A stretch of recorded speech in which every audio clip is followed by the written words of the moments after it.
Secara filosofis, membuat gerabah ini meningkatkan kesabaran. Karena kita membuat barang dari awal sampai akhir, rasanya kesabaran itu kita dapat gitu. Perlakuannya melebihi perlakuan kepada istri sendiri gitu loh. Pak. Apa ini? Istirahat dulu lah, minum. Oh, Taruh mana ya? mantap sekali ini. Kalau usaha gerabah ini, Kak, itu sungguh berarti bagi hidup saya. Karena dari gerabah ini saya bisa membesarkan anak-anak.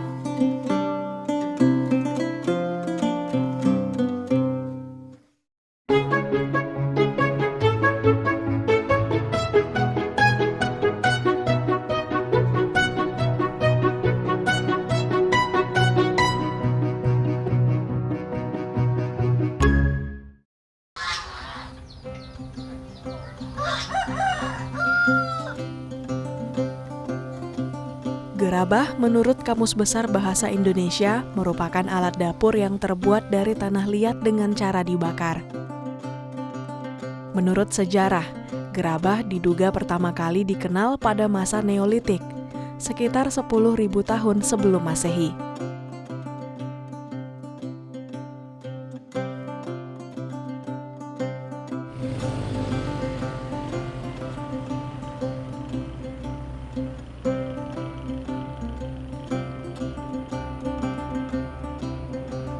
Menurut para ahli kebudayaan, gerabah merupakan kebudayaan yang universal. Artinya, gerabah dapat ditemukan hampir di seluruh bagian dunia. Seperti di Kabupaten Langkat, Sumatera Utara, sebuah desa bernama Kebun Lada dikenal sebagai salah satu penghasil gerabah terbaik sejak tahun 1980.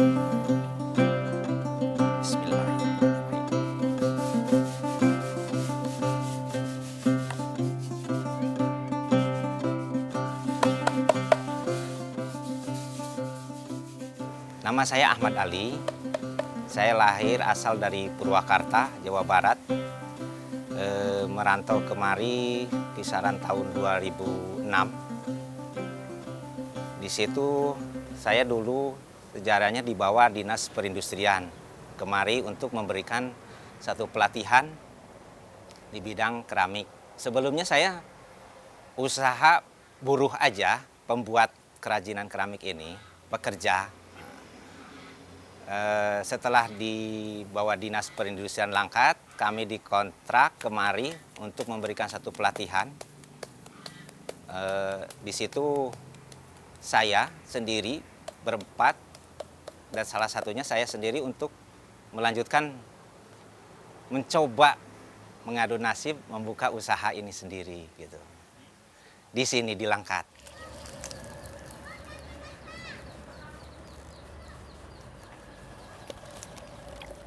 Kebetulan keluarga saya semua bisa membuat tembikar. Jadi ada faktor keturunan lah kayak gitu. Nah, paman sendiri pengusahanya. Awal mulanya saya waktu masih usia SMP. Itu di sela-sela liburan kami mencoba membuatlah, belajar keramik itu sendiri. Setelah bisa kok enjoy gitu. Ini pertama kita tadi udah dibentuk senter dulu, tanah di tengah, sudah di tengah, kita ambil air sama kain untuk proses pembentukan selanjutnya. Nah, seperti ini. Perasaannya saya sendiri bangga bisa kerajinan gerabah ini. Karena kalau kita tidak mencintai sesuatu pekerjaan kita sendiri, gimana jadinya kan gitu. Jadi saya terus menjiwai keramik ini dari usia SMP kelas 3 sampai saat ini. Secara filosofis membuat gerabah ini meningkatkan kesabaran sebetulnya. Karena kita membuat barang dari awal sampai akhir, perlakuannya melebihi perlakuan kepada istri sendiri gitu loh. Kadang kita gerabah ini kita peluk, kita angkat, ya, kita ukir, kita jaga supaya dia, artinya bukan dijaga sepanjang malam gitu ya, kualitasnya itu sendiri gitu loh ya. Dari pengolahan tanah, dari awal kita cangkul dari sawah, kemudian kita olah, kalau secara manualnya kita injak-injak, kita lumat-lumat menjadi tanah yang siap jadi untuk dibuatkan, dibentuk. Namun kan sekarang udah ada mesin giling. Nah dari situ aja rasanya kesabaran itu kita dapat gitu. Nah, dari situ nggak kita langsung lantas kita buat, kita jual. Intinya lah filosofinya ya menguji kesabaran kita. Ya awalnya nggak ada kepikiran. Cuman angan-angan dari kampung itu ada. Angan-angannya cuman sederhana aja. Kapan ada kesempatan saya untuk membuat usaha di Sumatera atau di tempat lain gitu. Itu aja. Nah setelah saya ke Langkat ini, saya pun berpikir, loh kenapa ya nggak saya ikut andil aja di sini? Apakah ini jawabannya yang selama ini saya angan-angankan di Jawa itu kan gitu? Apakah ini jawabannya? Nah, kebetulan di sini ada yang mau diajak kerjasama, yaitu ya secara kebetulan juga sih, Pak Wowon namanya. Ya beliaulah yang memberikan saya tempat untuk merintis usaha itu tadi. Nah Pak Wowon itu sendiri juga orang yang pertama kali membawa keramik itu di daerah Kebun Lada, Kecamatan Hina ini. Oh iya si Widya nggak masuk sama si Rizky ya. Dia sakit.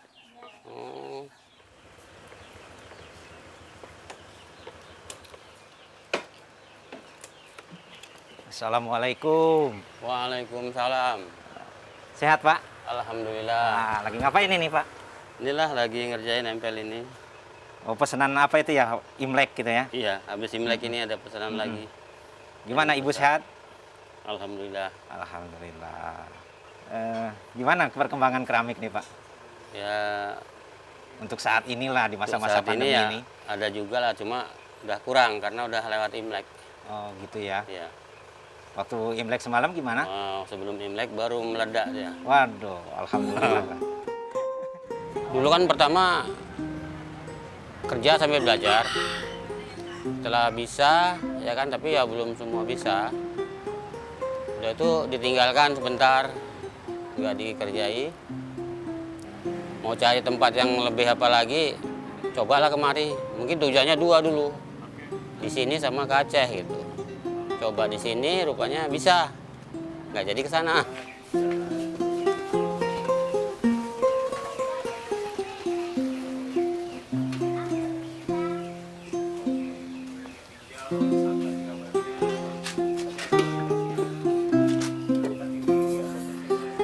Tahun 79 ya pertama bikin pot semen untuk cari modal, nambahan modal kan. Baru bikin celengan, baru pot bunga, kaktus, sama yang pot-pot bunga lainnya. Udah itu berapa tahun kemudian, tahun 84 ganti bikin tempat sembahyang ini, pot bunga Nyolo namanya. Terus itulah terus sampai sekarang.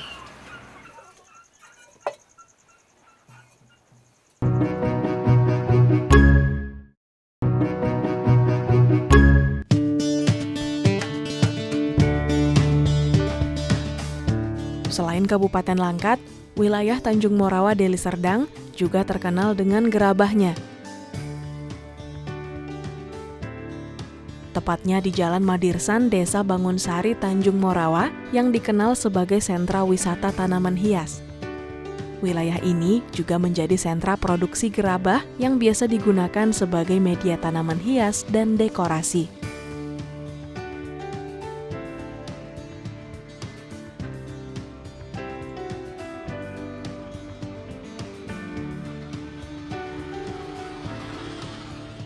Nama saya Sugiono, pengrajin gerabah dan keramik yang bertempat di Tanjung Morawa kilometer 13,5 Gang Madinsan. Merintis usaha ini semenjak tahun 2010. Nah, kalau ilmunya itu tadi saya dapatkan dari kakek. Karena kakek salah satunya pengrajin gerabah yang ada di Tanjung Morawa. Makanya dari kakek itulah turun ke orang tua sampai ke saya sekarang ini. Kalau diajarinya itu sih enggak. Tapi karena setiap hari melihat, jadi cara-caranya ini ngerti sendiri. Jadi semenjak sudah mengerti ya langsung buat gitu dia. Kalau bersaudara 5 bersaudara. Kalau yang menurun ada 3 orang. Saya beserta adik saya 2 orang. Iya, sampai sekarang masih berjalan menjadi pembuat gerabah. Kalau orang tua sih masih buat, tinggal lagi jenisnya yang beda, ukurannya yang lebih kecil. Sampai sekarang orang tua itu tetap buat terus karena gerabah ini bisa dikerjakan sampai itu akhir usia. Ya kalau seperti kakek ini salah satu pembuat gerabah yang paling ulet, yang paling tekun. Sehingga anaknya dan para cucunya itu mau mengikuti jejak kakek ini tadi. Ya kalau usaha yang lain sih nggak pernah, karena ya gerabah ini udah menjadi kerjaan yang menyenangkan. Makanya kalau ditinggal sih ya mau kerja apa, ini kerjaan yang menyenangkan. Kenapa ini menyenangkan? Salah satunya menyenangkan itu tadi, ya kalau kita membuat gerabah ini, andaikan nggak ada yang order, nggak ada yang pesan, kita bisa mengekspresikan keinginan kita tuangkan kemari melalui media tanah liat tadi. Makanya saya bilang itu, ini salah satu kerjaan yang menyenangkan. Dikatakan bos sih, ya boleh juga, tapi kan keinginan saya buka gerabah ini setidaknya lebih banyak orang yang mencintai warisan budaya Indonesia ini tadi. Kalau keahlian itu sih tidak ada, tinggal keinginan. Andaikan ada keinginan mau membuat gerabah itu pasti bisa. Tapi kalau tanpa keinginan nggak ada yang bisa. Skill-skill tersendiri itu nggak ada. Semua itu dari keinginan. Karena kami bersaudara 5 orang, yang punya keinginan cuma 3 orang. Yang 2 enggak. Makanya yang 2 ini enggak terjun di pembuatan gerabah. Kalau kesulitannya sih ya banyak. Karena buat gerabah ini enggak seperti yang dilihat, enggak semudah yang dilihat. Banyak yang harus dipelajari dari faktor-faktor. Nanti kita sebelum pembuatan itu kan ada bahan-bahan tertentu yang kita kadang nggak tahu, sehingga nanti kendalanya dalam pembuatan itu akan kesulitan, setelah itu dalam pembakaran menemui kesulitan juga. Ya berhubung setiap hari melihat, jadinya seneng, tertarik ya kan. Setelah tertarik ya mencoba, setelah mencoba bisa, ya inilah sekarang jadi pengrajin gerabah. Cara membuat gerabah, pertama proses tanah yang sudah digiling. Setelah digiling halus, tanah akan kita bentuk memakai meja putar.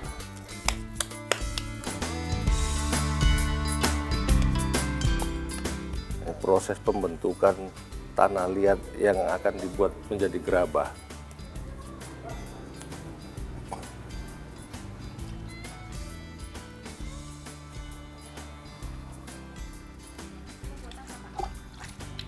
Ini mau buat gerabah bentuk kapsul yang ukuran mini.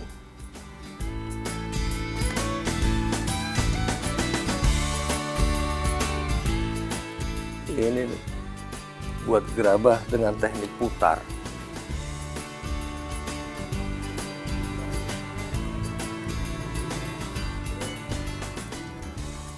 Peralatan yang digunakan meja putar, sehelai kain,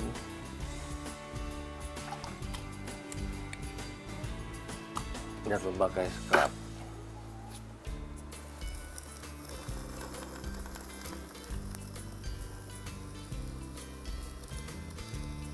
Dengan teknik putar seperti ini ya. Yang paling sulit mau 5 hari seperti ini. Karena kalau yang besar itu pun dia 3 hari baru bisa jadi tuh, 3 tahap. Nunggu setengah kering, baru proses penyambungan pertama. Setelah nanti di sini sudah sedikit keras, baru disambung yang berikutnya. Sudah selesai. Setelah jadi dicetak, proses penjemuran. Dijemur sampai 3 atau 4 hari. Setelah kering, akan dimasukkan ke dalam tungku pembakaran. Dan setelah selesai dimasukkan ke dalam tungku pembakaran akan ditutupi memakai batu bata.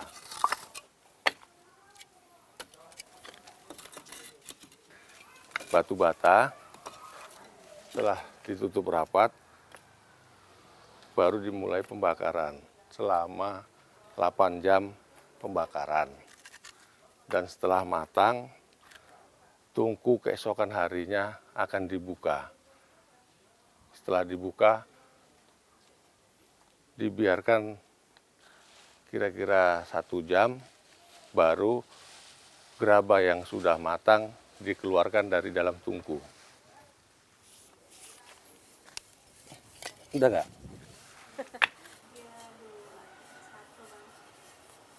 Gerabah yang setelah dibakar, kemudian diamplas, setelah diamplas, didempul, dan setelah didempul akan dicat dasar melalui memakai cat tembok.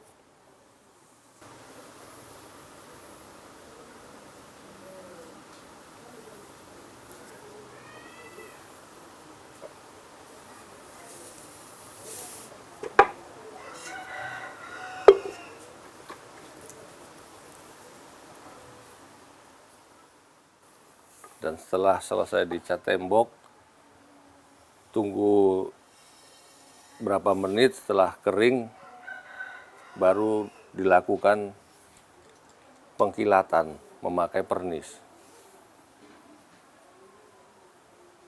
Ini proses pemernisan. Tahap akhir.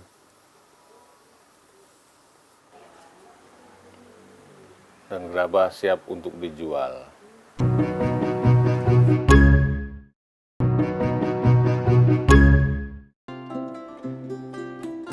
Gerabah dan kehidupan, sejak dulu hingga kini adalah 2 hal yang tidak terpisahkan. Gerabah menjadi saksi perkembangan kehidupan manusia sejak masa prasejarah. Kini, gerabah menjadi sumber penghasilan bagi keluarga yang melestarikannya. Dulu waktu tahun 2009 sampai 2013 banyak yang membuat keramik. Ada belasan orang lah, belasan pabrik pengrajinnya. Tapi setelah itu dari tahun 2013 mengurang. Ya sekarang tinggal 7. Ya masing-masing ada yang kerja lain, ada yang kebangunan, ada yang jadi supir. Ya masing-masing lah ada yang kerja lain. Pemerintah yang ada perhatiannya sampai tahun 2010 itu, dari tahun 2010 kemarin nggak ada lagi.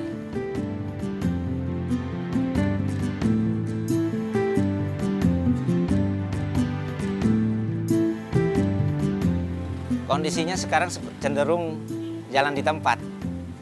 Karena semua pengrajinnya misalnya jalan-jalan masing-masing, punya orderan masing-masing, kan gitu ya. Ada yang maju ya, ada yang enggak, kan gitu. Ada yang berkembang, cenderung jalan di tempat.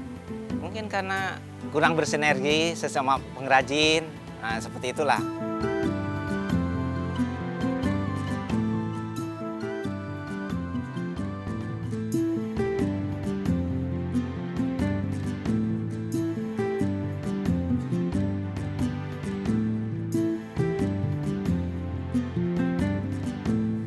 Kita secara yang dari kecil di sini yang umum kita buat vas-vas bunga untuk apa namanya pot bunga, untuk bunga-bunga kering.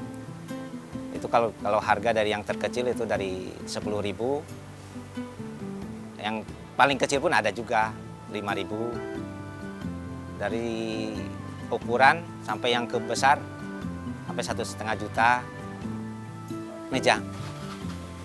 Itu 1,5 juta. Tapi kalau kita cerita gentong tadi melebihi dari itulah. Cuman ya itu tadi tantangannya lebih besar, resikonya pun lebih besar. Maka kita buat harga yang lebih apa.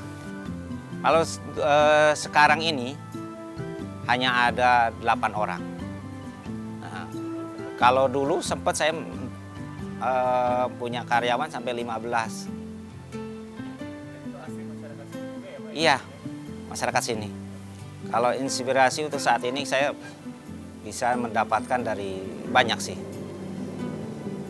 Misalnya kain batik untuk ukirannya. Kalau bentuk ini secara umum udah umum. Kalau usaha gerabah ini Kak, itu sungguh berarti bagi hidup saya. Karena dari gerabah ini saya bisa membesarkan anak-anak. Warisan ini tadi kalau sempat punah kan sayang Kak. Dan satu lagi, dengan saya membuat usaha ini tadi agar bisa membuka lapangan kerja walaupun kecil. Kalau sekarang ini dibilang agak sepi, karena kan seperti COVID itu udah melandai dia kan, jadi udah sepi. Mereka ya setidaknya belanja pun nggak seperti waktu COVID dulu. Kalau harapan saya di usaha ini tadi, semata-mata itu lebih banyak orang yang mencintai gerabah. Hanya itu harapan saya. Kalau banyak orang yang cinta dengan gerabah, otomatis usaha saya bisa berkembang. Kalau harapan saya itu ya cuman salah satunya di sini biar lebih banyak yang buat gerabah, Kak. Supaya lebih maju desa ini. Nggak takut kesaing gitu? Kalau takut kesaing, enggak. Ya karena kan kita punya pola pikir masing-masing. Seni itu tadi nggak bisa dibuat sama. Malah kadang saya ya banyak ngajari yang di sini. Bahkan buka pelatihan di sini pun pernah. Gratis? Gratis.